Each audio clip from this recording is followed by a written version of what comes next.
හැම වෙලාවෙම කියනවා වගේ හොඳ සෙල්ලම් එලි වෙන ජාමිට. දැන් මේ දවස් තුල මාතෘකාව තමයි තාදුදීන්ගෙන් අතර වෙන්නේ නැහැ මේක. දැන් එක අත්අඩංගුවටපත් වෙනවා. ඒ කියන්නේ කොහේ හරි හොරකමක්, වංචාවක්, දූෂණයක් මොනවා හෝ අකටයුත්තක් වෙලා තියෙනවා නම් ඒ කොහේ හරි සාටක ඉන්නවා. සාටකේ කොහේ හරි ගෑවිලා තියෙනවා. ඒ තරම් පට්ට විනාශයක් කරපු පට්ට කාලකන්ණි ටිකක් තමයි සාටක පරම්පරාව කියලා කියන්නේ. ඒ බොයි. ඉතින් කොහොම වුණත් දැන් තාජුදීන්ගේ ඝාතනය ගැන කොහොම හරි හෙලි වේවි. ඊට අමතරව තව ප්‍රධාන ඝාතනයක් නේ ලසන්ත වික්‍රමතුංග ඝාතනය. ලසන්ත වික්‍රමතුංග ඝාතනෙත් පසුගිය සතියේ කරලියට ආවා. අපි නිරන්තරයෙන් මේ ගැන ප්‍රෝග්‍රෑම් කරා. ඒක දැන් අවසාන දවසේ වෙනකොට අවසාන දුරකථන ඇමතුම දෙන්නෙත් Mahinda රාජපක්ෂට.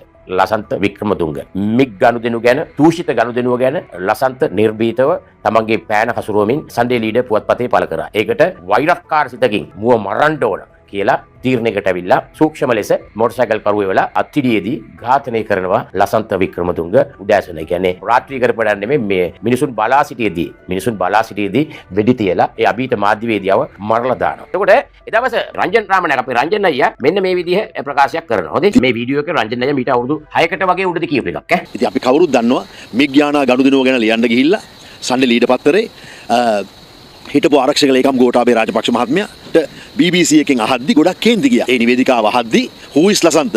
who cares about Lasantha? ඔන්න ඔහමයි කතා කළේ. ඉතින් ඒ හින්දා ඒ කේන්තිත් එක්ක මට ප්‍රධාන සැකය තියෙන්නේ මට තියෙන තොරතුරු අනුව මේකට ඍජුවම සම්බන්ධ වෙනින් කවුරුත් නෙමේ ගෝඨාභය රාජපක්ෂ. ඉතින් අපේ රටේ අවාසනාව තමයි ඒ ගෝඨාභය රාජපක්ෂ ලසන්තව මැරුවා කියලා දැන ඒ මිනිමරුවවම ජනාධිපති අපේක්ෂා කරන විහිළු රටක් බවට අද අපේ රට පත් වෙලා තියෙනවා. ඔහුට ජය වේවා කිය කියන රටක් බවට පත් වෙලා තියෙනවා. ඒක ඉතින් මේ රටක් ආයතන නෙවෙයි රංජන. ඒවට ඍජු ඒ ප්‍රකාශය කරන්න කොන්ද කෙලින් තිබ්බා. රටේ මිනිසුත් කියන්නේ ගෝඨාභය නන්දසේන රාජපක්ෂ තමයි. BBC එකත් එක්ක කරපු ඒ මතක කාන්තාවක් වගේ මේ කෙනෙක් කරේ.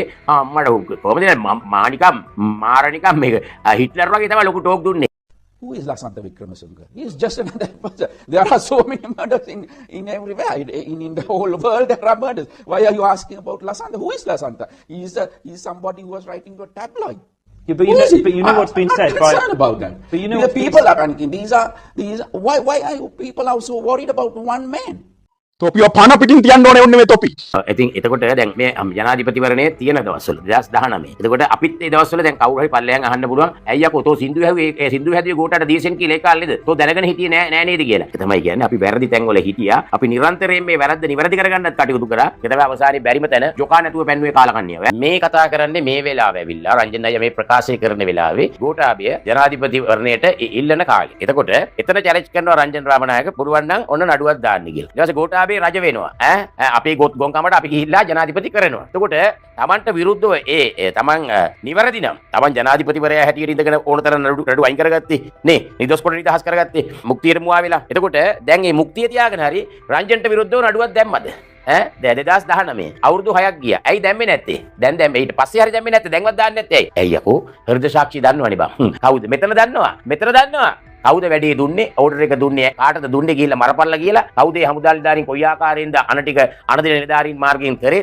තමන්ගේ සුවච කීකරු ගෝලියෝ වගේ හිටපුන් ලවා. ඉතින් තමන්ගේ බලය තියෙන කාලේ තමන්ට විරුද්ධව ලියපු කාලේ ගනුදෙනුවේ කොපමණ ප්‍රමාණයක් හොරා කෑවද කියලා තමයි ලසන්ත වික්‍රමතුංග ලිව්වේ. ඒකට විරුද්ධව තමයි මුම් මේවා කරේ.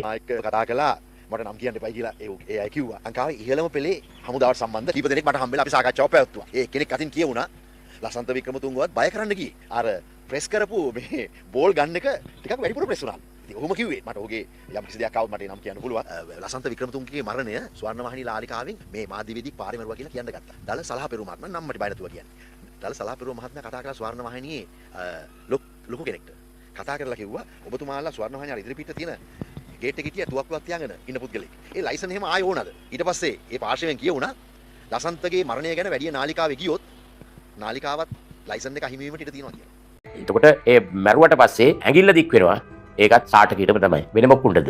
මේකේ ඝාතන සංස්කෘතිය ඇති කරේ මේ පර හැත්තම තමයි. ඒ උන් දන්නේ නැහැ දිට්ඨ ධම්ම වේදිනේ කර්ම වගේ ආපහු එනවා කියලා දැනගෙන නෙමෙයි මුන් මේව කරේ. මුන් හිතන් හිටියේ මේ මුන් හැමදාම ලංකාවේ රාජ්‍ය බලය තියෙන්නේ මේ පර හැත්තට කියලා මුන් හිතන් හිටියේ. ඒකනේ මේව කරේ. කවදා හරි දවසක නීතියේ රැහැනකට කොටු වෙන්න තියා හිතන්නේවත් නැහැ කියලා තමයි මේ හිතන් හිටියේ. කියන්නේ බලය දෙපැත්තට යනවා. රනිල්ගේ මහින්දට මහින්දගෙන් රනිල්ට.